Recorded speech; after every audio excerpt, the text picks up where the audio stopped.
आज हम लोग पाचन तंत्र के बारे में पढ़ेंगे। पाचन तंत्र बहुत ही इंटरेस्टिंग टॉपिक है, बहुत अच्छा टॉपिक है। हमको पाचन तंत्र के बारे में हर व्यक्ति को जानना चाहिए कि पाचन जो हमारे शरीर में भोजन जाता है उसका क्या होता है, एनर्जी कैसे रिलीज होती है, क्या होता है, इन सब सारी चीज़ों को हर व्यक्ति को थोड़ा मोड़ा ज़रूर जानना चाहिए। तो आज हम लोग पाचन तंत्र के बारे में पढ़ेंगे। तो सबसे पहले पाचन होता क्या है, पाचन के बारे में जानते हैं। पाचन जटिल पदार्थों को सरल पदार्थों में तोड़ने की एक प्रक्रिया होती है।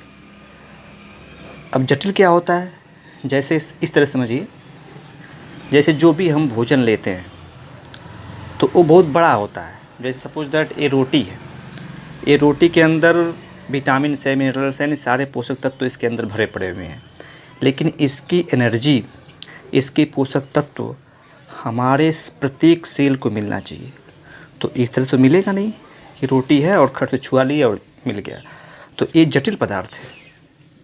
अब इसको हम इतने सिंपल पार्ट में तोड़ दें, इतने सरल कर दें, इतना सरल बना दें कि इसके अंदर के जो पोषक तत्व हैं वो निकल करके हमारे सेल तक पहुंच जाएं। तो इस प्रक्रिया को हम पाचन कहेंगे। तो इसीलिए जटिल पदार्थ को सरल पदार्थ में तोड़ने की प्रक्रिया को हम पाचन कहते हैं। ठीक, अंडरस्टैंड बाबू, समझ गए? आई होप आप लोग समझ गए होंगे। चलो इसके बाद बात करते हैं।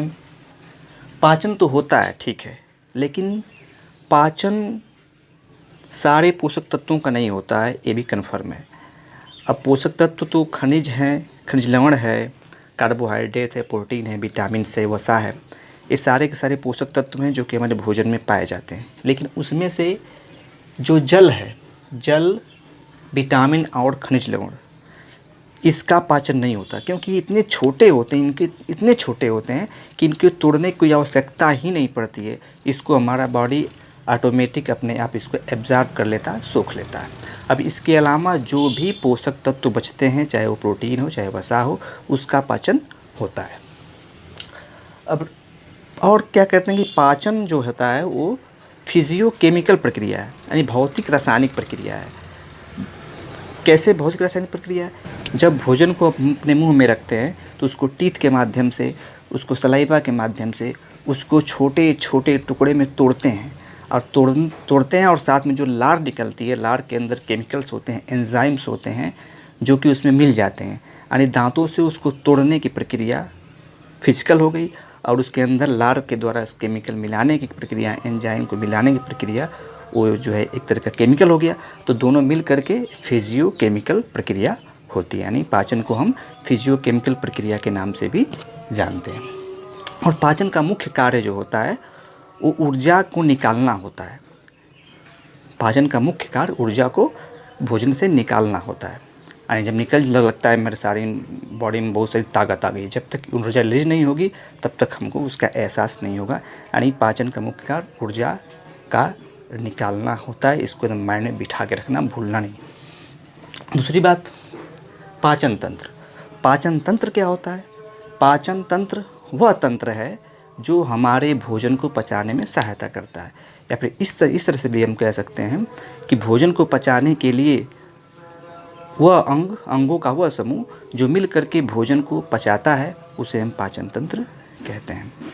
जैसे हम भोजन को मुंह में रखते हैं तो भोजन मुंह में जाता है, फिर गले से गुजरता हुआ पेट में जाता है, फिर इंटेस्टाइन आंत में जाता है। यानी इन सारे मार्ग से होते हुए तब जाके लास्ट में भोजन का पाचन कंप्लीट हो जाता है। यानी कि वह रास्ता, जिस रास्ते से भोजन का पूरा पाचन कंप्लीट हो जाता है, उस पूरे सिस्टम को, उस पूरे तंत्र को हम पाचन तंत्र के नाम से जानते हैं। या फिर यह भी कह सकते हैं कि अंगों का वह समूह, शरीर के आंतरिक अंगों का वह समूह जो मिल करके भोजन को पचाने का कार्य करता है, उसे हम पाचन तंत्र कहते हैं।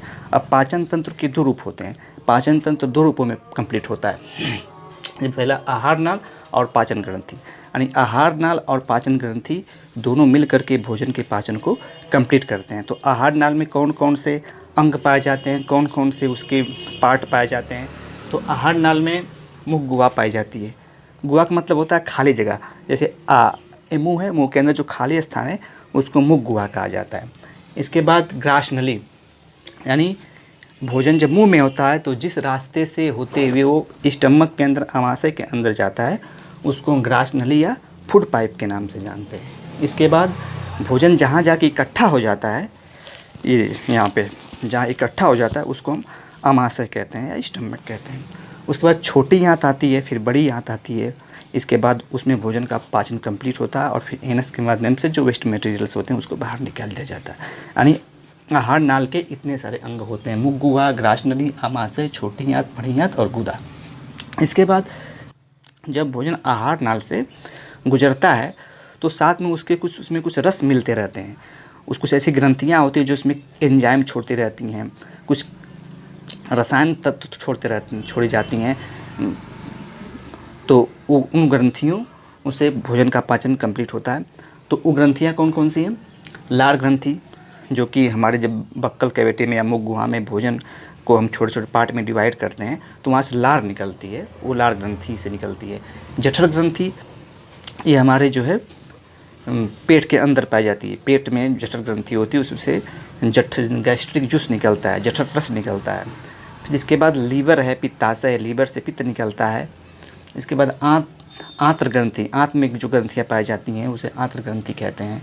फिर अग्नाशय है, अग्नाशय से पेंक्रियाटिक जूस या अग्नाशयी रस निकलता है। यानी ये सब मिलजुल करके भोजन के पाचन को कंप्लीट करते हैं। यानी कि पाचन तंत्र में आहार नल और पाचन ग्रंथियाँ ये सब मिल करके भोजन के पाचन को कंप्लीट करती हैं। तो एक एक करके हम जानते हैं कि भोजन के पाचन के दौरान मुख गुहा में क्या होता है, ग्रासनली में क्या होता है, अमाशय में क्या होता है। एक एक करके हम सबके बारे में विस्तृत चर्चा करेंगे।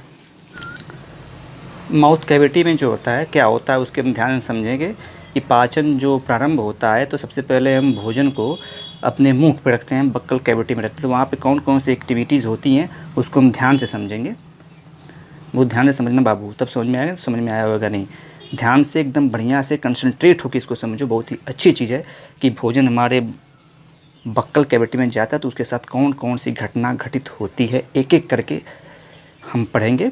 माउथ के बाद आइसोफेगस में क्या होता है, फिर स्टमक में क्या होता है। तो सबसे पहले बक्कल कैविटी में देखो ध्यान से, इसमें क्या होता है। बक्कल कैविटी में जब सबसे पहले भोजन पहुंचता है तो वहाँ पे उसकी मुलाकात, जब हम उसको दांत से छोटे छोटे पार्ट में डिवाइड कर देते हैं और लार जब उसमें मिलती है तो उसके बाद उसमें क्या क्या चीज़ें होती हैं। तो जो उसमें लार, जो स्लेवरी ग्लैंड है, जो लार ग्रंथि है, वो 3 जोड़ी लार ग्रंथि पाई जाती है। उसमें से पर डे एक दिन में 1 से लेकर 1.5 लीटर लार पर डे निकलती है हमारे जो स्लेवरी ग्लैंड से। 1 से 1.5 लीटर लार पर डे निकलती है, स्रावित होती है स्लेवरी ग्लैंड से। और स्लेवरी ग्लैंड जो है वो 3 जोड़ी होती है। पहले पैरोटिड ग्लैंड होती है। पैरोटिड ग्लैंड जो सबसे बड़ी ग्रंथि होती है सांपों में, इसी ग्लैंड से जहर का उत्पादन होता है। यानी सांप में जो पैरोटिड ग्लैंड है वो जहर का निर्माण करती है। इसके बाद है सबलिंगुअल और सबमेंडिबुलर ग्लैंड है, उसमें से लार निकलता है। उसमें से बहुत सारी एंजाइम्स होती हैं। तो इसमें जो एंजाइम्स होती है लाइसोजाइम एंजाइम, लाइसोजाइम एंजाइम जो होता है वो कीटाणुनाशी होती हैं, यानी जीवाणुनाशी। जो बैक्टीरिया वगैरह होते हैं जो हम भोजन करते हैं तो जब हमारे मुंह में जब बैक्टीरिया वगैरह चल जाते हैं तो उसको जो होता है लाइसोजाइम एंजाइम उनको मारने का कार्य करती है। जो देखते हो, जो आप देखते हैं कि बच्चे होते हैं इसी तरह से, मतलब खाने पीने की जो सामान होती है, हाथ में धूल गर्दा लगा होता है, उसी से लेकर के खा लेते हैं। तो उनके मुख में तो भोजन में बहुत सारे बैक्टीरिया और जर्म्स चले जाते हैं, लेकिन फिर भी बच्चे जल्दी बीमार नहीं पड़ते हैं क्योंकि उनकी इम्यूनिटी भी बहुत स्ट्रांग होती है। और आप देखे होंगे कि छोटे बच्चों में बहुत ज़्यादा लार निकलती है। इतने लार निकलती है सबसे, जो ये सब हाथ पैर ये सब जो है कपड़ा सपड़ा सब गीला कर देते हैं। सोते रहते हैं तब वो लार फेंकते रहते हैं, जाते रहते हैं, कहते हैं ना कि छोटे बच्चे कितना लार गिरा रहा है, क्या बात है इसकी। नहीं कहते इसकी माँ जो बहुत वो क्या खाई है कि इसके बच्चे में बहुत ज़्यादा लार निकलती है। तो छोटे बच्चों को नेचर ने बहुत ज़्यादा लार दिया क्योंकि जानती है कि बच्चे हैं, अबोध हैं, जो कुछ भी मिलेगा सब खाते चले जाएंगे, उनको क्या पता है क्या हो रहा है। तो उनके अंदर लार बहुत निकलती है और लार जो उनके अंदर जो बैक्टीरिया वगैरह चले जाते हैं उसको मारने का काम करती है। और गांव में जो आदमी होते हैं काम धंधा किसानों वगैरह करते हैं, खैनी मांगते हैं, भैया दिन खैनियाँ दिया, खैनी लेते हैं, सिर्फ खट से खा लेते हैं तो धूल गर्दा सब चला जाता है। तो वहाँ पे जो बैक्टीरियाज उनके बॉडी के अंदर जो जीवाणु चले जाते हैं उसको मारने का जो काम करती है वो लाइसोजाइम एंजाइम करती है। इसके बाद टाइलिन और डाइस्टेज, ये 2 एंजाइम हैं, ये दोनों मिल करके स्टार्च का पाचन करते हैं। स्टार्च को मंड भी कहते हैं और चोकर भी कहते हैं। इसका पाचन ये टाइलिन और डाइस्टेज मिल करके करते हैं। चोकर जानते हैं, जब पिसान को हम चालते हैं तो उसमें जो उसकी जो भूसी बचती है उसको हम लोग फेंक देते हैं, जो कि बहुत गलत बात है। वो बहुत ही फ़ायदेमंद होता है, जो कि हमारे शरीर में हमारे जो डाइजेस्टिव सिस्टम को बहुत स्ट्रांग बनाने में बहुत बढ़िया, बहुत अच्छा भूमिका निभाती है। इसलिए चोकर बहुत महत्वपूर्ण पार्ट है भोजन का। उसको फेंका, आज से फेंकना मत, जो भी फेंकता है उसको रखना, आज से फेंकना बंद कर देना, बल्कि उसी आटे में गूँथ के उसको खा जाना, बहुत बढ़िया चीज़ होती है। तो टाइलिन और डाइस्टेज ये मिल करके स्टार्च का, मंड का, चोकर का ये सब पाचन करते हैं। इसके बाद जो है म्यूकस जो होता है वो चिपचिपा, भोजन को चिपचिपा बनाता है। फिर लार में हम रोटी को लेकर खूब कूचते हैं, खूब चबाते हैं तो एकदम लुगदी जैसे चिपचिपा पदार्थ बन जाता है। तो किसके द्वारा होता है? ये म्यूकस के द्वारा होता है। तो सब मिला जुला करके टाइलिन एंजाइम क्या करती है? स्टार्च का पाचन करती है। म्यूकस भोजन को चिपचिपा बनाता है। लाइसोजाइम जो होता है वो भोजन में जो कीटाणु होते हैं, जो बैक्टीरिया होते हैं, उसको मारने का काम करती है। तो हमारे बक्कल कैविटी में इतनी सारी प्रक्रियाएं होती हैं। बढ़िया से बाबू इसको नोट कर लो, याद कर लो। हाँ, एक चीज़ और, जैसे यहाँ पे लिखा है ना, माउथ ओरल बक्कल कैविटी, मतलब इस जो मुंह है इसके अंदर जो खाली स्थान है, बक्कल का मतलब होता है, गुहा का मतलब होता है खाली जगह। तो इसको गुहा को हम 3 नाम से जानते हैं। बक्कल कैविटी भी कहते हैं, ओरल कैविटी भी कहते हैं, माउथ कैविटी भी कहते हैं। कोई भी नाम पूछे तो उसको आपको याद होना चाहिए। ठीक है, तो इसके बाद हम इसके आगे पढ़ते हैं। माउथ के बाद, बक्कल कैविटी के बाद जब भोजन को बिल्कुल कूच पीस दिया जाता है। हाँ, एक बात और याद रखना कि भोजन को जब हम उसको कूच काँच के जो एकदम उसको लुगदी बना देते हैं तो उस भोजन को कहते हैं बोलस। उस भोजन का नाम है बोलस। बोलस के नाम से उसको जानते हैं। इसके बाद बक्कल कैविटी से जो भोजन है वो फूड पाइप के द्वारा आगे बढ़ता है। फूड पाइप में क्या होता है? ग्रास नली में भोजन का पाचन नहीं होता है। भोजन का पाचन ग्रास नली में नहीं होता है। ग्रास नली में जो होता है भोजन को ढकेल करके, मतलब उसको आगे बढ़ाया जाता है और उसमें क्रमानुकुंचन गति होती है। क्रमानुकुंचन मतलब ये होता है कि उसको धीरे धीरे प्रेस करके आराम से उसको जो है भोजन को अमाशय तक पहुंचाने का जो कार्य होता है वो ग्रास नली या फूड पाइप या आइसोफेगस के माध्यम से किया जाता है। तो इसमें क्रमानुकुंचन गति होती है। जो फूड पाइप होती है उसकी लंबाई 25 सेंटीमीटर होती है, यानी ग्रास नली की जो लंबाई होती है वो 25 सेंटीमीटर होती है। और वो क्रमानुकुंचन या पेरिस्टालसिस गति के द्वारा वो भोजन को आराम से धीरे धीरे प्रेस करके उसको स्टमक में गिरा देती है। यानी क्रमानुकुंचन गति अगर नहीं होती तो जो भोजन है वो पूरे धक्के के साथ जो पेट में जाकर गिरता है और उसमें चोट लगती, जिससे स्टमक के अंदर, अमाशय के अंदर प्रॉब्लम क्रिएट करता है। इसलिए फूड पाइप में क्रमानुकुंचन गति के द्वारा धीरे धीरे प्रेस करके भोजन को अमाशय तक पहुँचाने का कार्य किया जाता है। तो ग्रास नली में पाचन नहीं होता है, इसमें क्रमानुकुंचन गति होती है और भोजन को आगे बढ़ाने का जो कार्य होता है इसके द्वारा होता है और इसकी लंबाई जो 25 सेंटीमीटर होती है। इतनी चीज़ें याद रखना। अब इसके बाद भोजन जो है स्टमक में पहुंचता है। इसके बाद जो आमाशय है, आमाशय में भोजन का पाचन किस प्रकार से होता है? जैसे आमाशय में जब भोजन आइसोफेगस से होते हुए जब आमाशय में आता है तो वहाँ पे भोजन इकट्ठा रहता है। यहाँ पे 4 घंटे भोजन इकट्ठा रहता है। यहाँ पे आमाशय के 3 भाग होते हैं। आमाशय का जो पहला भाग होता है उसको कार्डियक कहते हैं, और दूसरे भाग को हम जो है फंडिक कहते हैं, और तीसरे भाग को पाइलोरिक के नाम से जानते हैं। आमाशय के पहले भाग को हम कार्डियक इसलिए कहा जाता है क्योंकि ये बिल्कुल हार्ट के बिल्कुल पास होता है, कि हार्ट के अध्ययन को हम कार्डियोलॉजी कहते हैं और ये बिल्कुल हार्ट के पास होता है, इसलिए हार्ट के पहले भाग को हम कार्डियक के नाम से जानते हैं। इसमें होता क्या है कि इसमें से HCl का निर्माण होता है। HCl करता क्या है? HCl जीवाणुनाशी होता है। ये जीवाणु को जो है समाप्त करता है। यानी जो भोजन हमारे बक्कल कैविटी से स्टमक के अंदर आते हैं तो उसमें जो बैक्टीरिया वगैरह बच जाते हैं उसको यहाँ पे HCl जो है ख़त्म कर देता है, समाप्त कर देता है। HCl क्या करता है कि भोजन में जब घुल जाता है तो भोजन को घुल करके उसको जो है गला देता है। आमाशय का जो दूसरा भाग है फंडिक में एक कांटेनुमा संरचना होती है जिसको कि रूजी कहा जाता है। ये रूजी क्या करता है कि भोजन को रोक के रखता है। जब भोजन आमाशय में आता है तो रोजी उसको रोक करके रखता है। अगर ये रोजी नहीं रहता, इसकी कांटेनुमा संरचना नहीं रहती, तो भोजन जो है ट्रांसफ़र होकर के हमारे आंत में पहुंच जाता है, यहाँ पे रुकता नहीं और पाचन में जो है व्यवधान उत्पन्न करता।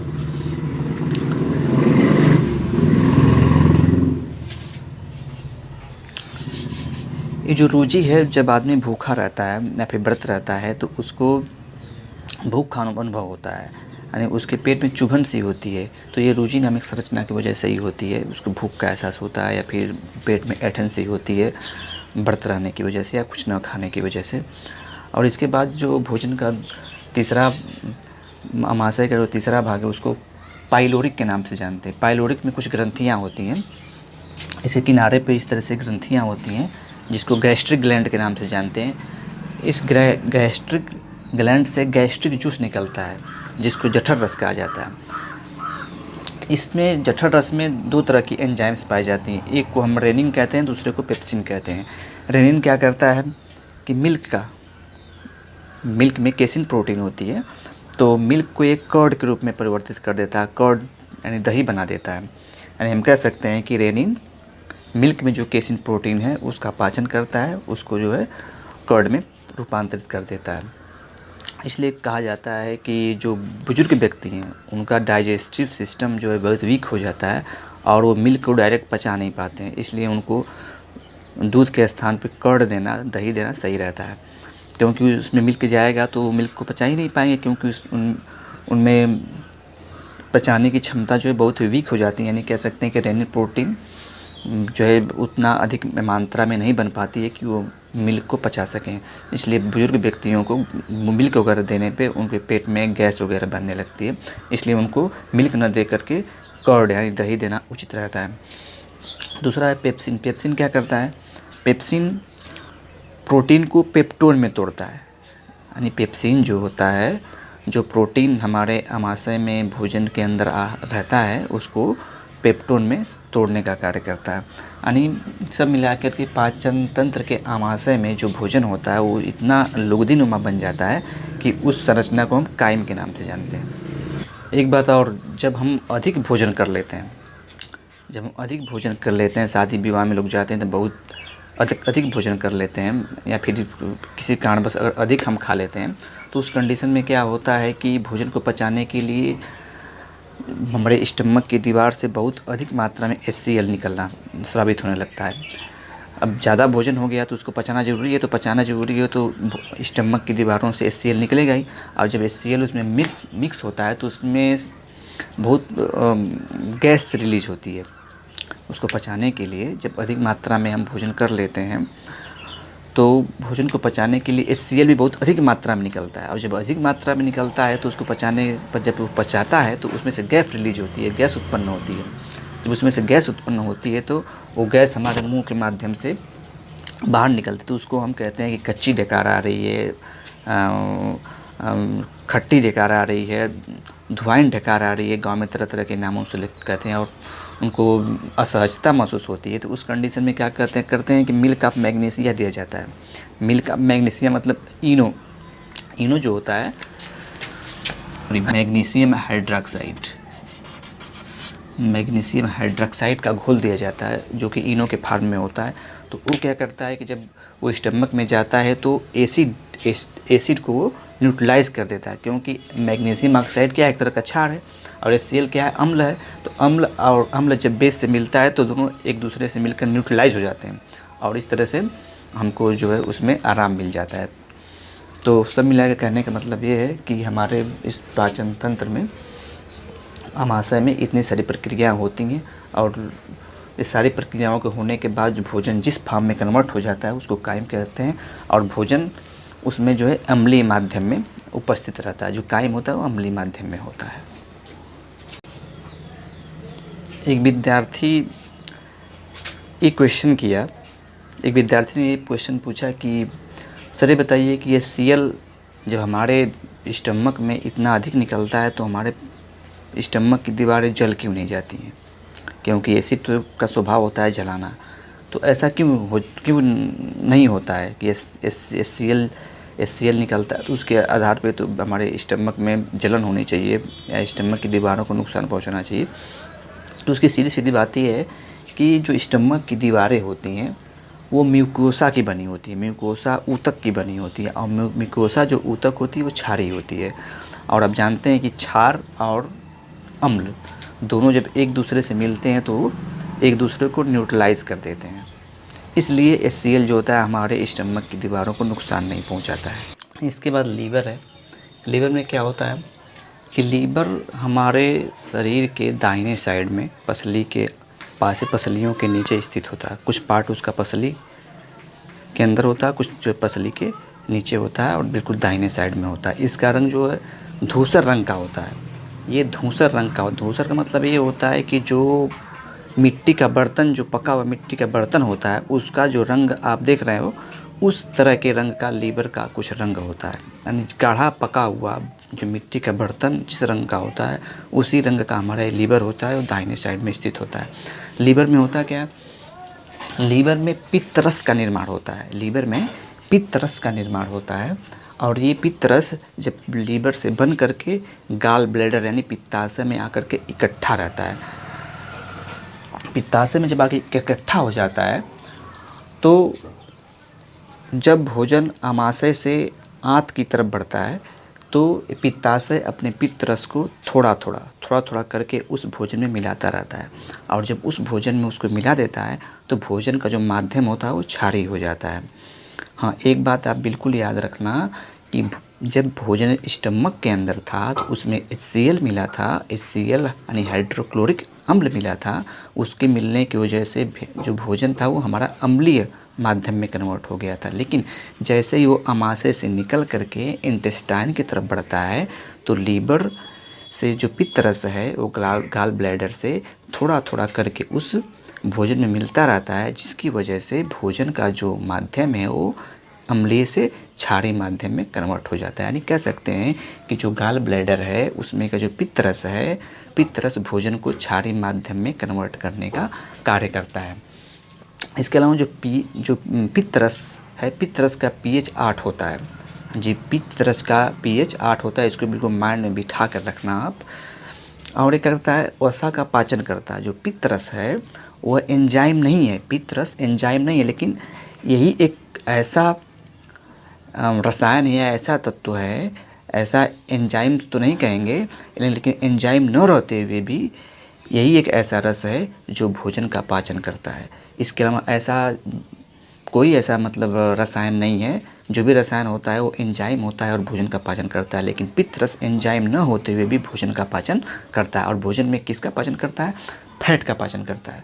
फैट के इस पाचन को हम इमल्सीकरण कहते हैं। यानी पित्तरस जो फैट का पाचन करता है वो किस प्रक्रिया के दौरान करता है? तो इमल्सिफिकेशन के दौरान वो फैट का पाचन करता है।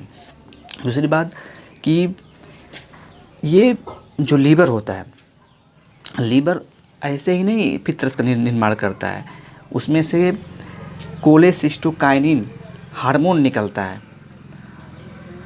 ये कहाँ से निकलता है? ये हमारे आंत से निकलता है।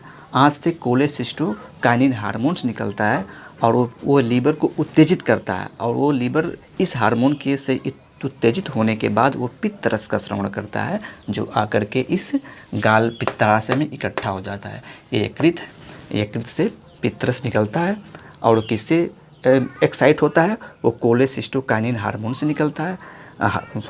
कोलेसिस्टोकाइनिन हार्मोन इसको उत्तेजित करता है लीवर को, और लीवर जो पित्तरस का निर्माण करता है और पित्तरस आकर के इस पित्ताशय में इकट्ठा रहता है। तो कोलेसिस्टोकाइनिन हार्मोन कहाँ से निकलता है? इंटेस्टाइन से निकलता है, आंत से निकलता है। और इसके बाद जब वो भोजन में मिल जाता है तो भोजन के माध्यम को क्षारीय बना देता है और हमारा पाचन यहाँ से फिर प्रारंभ हो जाने की कह सकते हैं कि यकृत का मुख्य कार्य होता है पित्तरस का निर्माण। अगर पित्तरस न निकले तो भोजन का पाचन संभव ही नहीं है कि वो भोजन का पाचन हो, क्योंकि हमेशा भोजन का पाचन क्षारीय माध्यम में होता है और क्षारीय माध्यम में उसको कन्वर्ट करने का काम जो वो पित्तरस करता है। दूसरी बात है तो इसके बाद जब भोजन यहाँ पे आता है आमाशय से निकल करके तो वहाँ पे अग्नाशय भी होता है। अग्नाशय एक पत्तीनुमा संरचना होती है जो कि बिल्कुल स्टमक के नीचे पाई जाती है। अग्नाशय से पैंक्रियाटिक जूस निकलता है, पाचक एंजाइम निकलती है। वो कैसे निकलती है? यहाँ से भी इंटेस्टाइन क्या करता है, सेक्रेटिन नामक हार्मोन्स छोड़ता है जो कि पैंक्रियाज को उत्तेजित करता है। पैंक्रियाज उत्तेजित होकर के वो सेक्रेटिन नामक हार्मोन्स छोड़ती है, जिसके वजह से उसमें से पैंक्रियाटिक जूस, अग्नाशयी रस निकलता है। उस रस में 3 तरह की एंजाइम्स पाई जाती हैं, लाइपेज, एमाइलेज और ट्रिप्सिन। लाइपेज, एमाइलेज और ट्रिप्सिन। लाइपेज क्या करता है, फैट लिपिड्स का पाचन करता है। एमाइलेज स्टार्च मंड का पाचन करता है। और ट्रिप्सिन जो होता है वो प्रोटीन में जो पेप्टोन होता है, पेप्टोन को पेप्टाइड में कन्वर्ट कर देता है, यानी कह सकते हैं प्रोटीन का पाचन करके उसको पेप्टाइड में कन्वर्ट कर देता है। यानी इस तरह से हमारा जो अग्नाशय है और जो यकृत है हमारे भोजन को पचाने में हेल्प करते हैं। इसके बाद जो भोजन होता है वो छोटी आंत में ट्रांसफ़र हो जाता है। जब भोजन छोटी आंत में जाता है तो यहाँ पे उसका कंप्लीट पाचन हो जाता है, उसका पूर्ण पाचन हो जाता है। अब छोटी आंत के कई भाग होते हैं। हाँ, इसकी जो लंबाई होती है वो 22 फीट होती है। छोटी आंत की लंबाई 22 फुट या 7 मीटर होती है। छोटी आंत की लंबाई 22 फुट या मीटर में इसको 7 मीटर के आसपास इसकी लंबाई होती है। इसमें पाचन कंप्लीट हो जाता है, इसमें पूरा पाचन जो है बिल्कुल 100% कंप्लीट हो जाता है। इसके 3 भाग होते हैं। पहला भाग को हम ग्रहणी, पकवास या ड्यूडेनम के नाम से जानते हैं। पहले भाग को हम ग्रहणी, पकवास या ड्यूडेनम कहते हैं। ड्यूडेनम में क्या होता है, किसी प्रकार का कोई पाचन वाचन नहीं होता है। जब भोजन आमाशय से निकलकर छोटी आंत में आता है काइम के रूप में, तो वहाँ पे समस्या एक क्रिएट होती है कि छोटी आंत भोजन को पाचन करने से बिल्कुल साफ मना कर देता है कि भाई मेरे अंदर जो आप भोजन दे रहे हो ये अम्लीय माध्यम में है और अम्लीय माध्यम वाली चीज़ को मैंने पचाता हूँ, मुझसे इससे कोई मतलब नहीं है। तो बड़ी प्रॉब्लम हो जाती। तो भाई करें तो क्या करें? तो इसके बदले में जो छोटी आंत है, छोटी आंत का फर्स्ट पार्ट जो ड्यूडेनम है, जिसको ग्रहणी कहते हैं, इसमें किसी प्रकार का एंजाइम्स नहीं होता है, इसमें किसी तरह का पाचन भी नहीं होता है। इनमें से 2 हार्मोन्स निकलते हैं। पहला हार्मोन्स को कहते हैं कोलिसिस्टोकाइनिन हार्मोन्स और दूसरे को सेक्रेटिन हार्मोन्स। अब क्या होता है, कोलिसिस्टोकाइनिन हार्मोन्स लीवर को उत्तेजित करता है। लीवर जब उत्तेजित हो जाता है तो उसमें से बाइल जूस निकलता है, ठीक है। और इसके बाद क्या होता है कि जो सेक्रेटिन हार्मोन्स है वो अग्नाशय को उत्तेजित करता है, जिसमें से पैंक्रियाटिक जूस निकलता है। यानी पैंक्रियाटिक जूस और प्लस बाइल जूस, पित्तरस, ये दोनों मिल करके यहाँ पर मिल करके उस भोजन के जो काइम प्रोडक्ट है, भोजन का जो अम्लीय माध्यम में है, उसमें मिल करके उसको क्षारीय माध्यम में कन्वर्ट कर देते हैं। जब भोजन क्षारीय माध्यम में कन्वर्ट हो जाता है तब आंत कहता है कि हाँ अब ठीक है, अब मैं भोजन का पाचन करने के लिए तैयार हूँ। तो ड्यूडेनम के बाद भोजन ट्रांसफ़र होकर ज्योजेनम में आता है। ज्योजेनम में भी भोजन का किस तरह का कोई पाचन नहीं होता, वहाँ पे भोजन को फैलाया जाता है। भोजन को फैला करके उसको बिल्कुल हिलोड़ा जाता है, उसको बिल्कुल इसको ऊपर नीचे किया जाता है, उसको फैलाया जाता है। इसके बाद वहाँ से भोजन जो होता है वो इलियम में आता है। इलियम हमारे आंत का बहुत ही महत्वपूर्ण भाग है। इसमें भोजन का पाचन भी होता है और अवशोषण भी होता है। तो जो इलियम है, इलियम जो इंटेस्टाइन का जो भाग है उसमें फिंगर लाइक स्ट्रक्चर होता है, यानी इस अंगुली नुमा संरचना होती है जिसको कि हम विलाई कहते हैं। इस पे रसांकुर होते हैं इसमें, यानी मान लीजिए ये अगर विलाई है तो विलाई के ऊपर भी छोटे छोटे जो है रोवे की आकार की संरचनाएँ होती हैं। रोवे की आकार की संरचनाएँ होती हैं जो कि भोजन का अवशोषण करती हैं। ये बचे हुए भोज्य पदार्थों को सोख लेती हैं और सोख के उसको जो है ब्लड में मिक्स कर देती हैं। तो जो विलाई होता है वो फिंगर लाइक स्ट्रक्चर होता है और जो बचे हुए भोज्य पदार्थों को अपने अंदर सोख लेती हैं।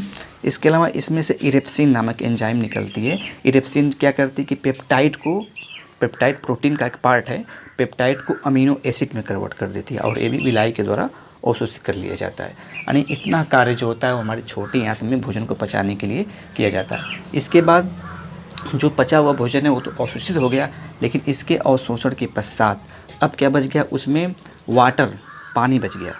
पानी का पाचन नहीं होता है। वाटर एक ऐसा यौगिक है या ऐसा प्रोडक्ट है जिसका पाचन नहीं होता, उसका क्या होता है, डायरेक्ट अवशोषण हो जाता है। जितने भी पोषक तत्व हैं वो तो अवशोषित हो गए, बच गया वाटर। तो इसके बाद जो भोजन का जो पार्ट होता है वो हमारे जो बड़ी आंत में ट्रांसफ़र हो जाता है। बड़ी आंत में ट्रांसफ़र हो जाता है तो इसमें जितने भी जल होता है, जल को हमारी बड़ी आंत जो होता है उसको सोख लेती है, उसको अवशोषित कर लेती है। तो यहाँ पे जो बड़ी आंत है उसके भी कई भाग होते हैं। बड़ी आंत को कोलन भी कहा जाता है। तो इसके 4 पार्ट होते हैं। पहले पार्ट को कहते हैं असेंडिंग कोलन। असेंडिंग कोलन यानी ये जो पार्ट है यहाँ पे जो चढ़ाता हुआ दिखाई दे रहा है, यानी यहाँ से लेकर के यहाँ तक के पार्ट को जो ऊपर की तरफ जा रहा है इसको असेंडिंग कोलन कहेंगे।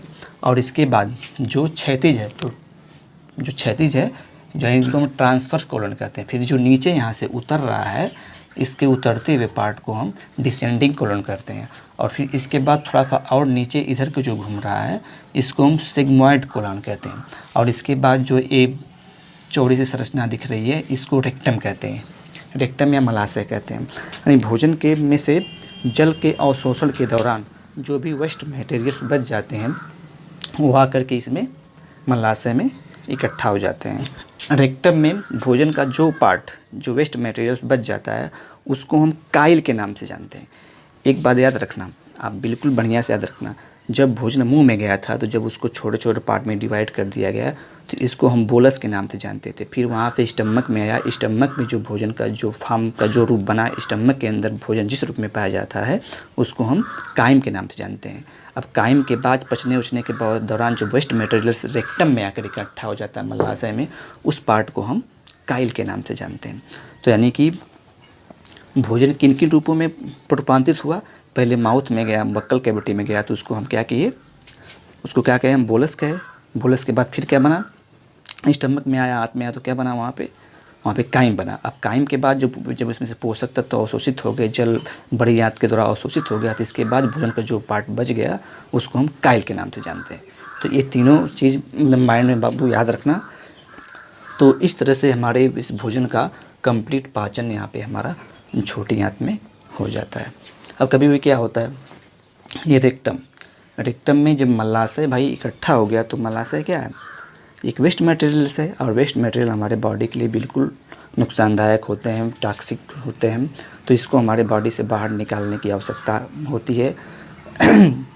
जब हमारे बॉडी में ज़्यादा यहाँ पे काइल इकट्ठा हो जाता है तो हमारे जो बॉडी है माइंड को सिग्नल भेजती है। लेकिन कुछ लोग क्या करते हैं कि लैट्रिन लगने के बाद भी उसको डिफ्यूज़ नहीं करते हैं, उसको डिस्चार्ज नहीं करते हैं। तो उस कंडीशन में क्या होता है, रेक्टम में घाव बन जाता है।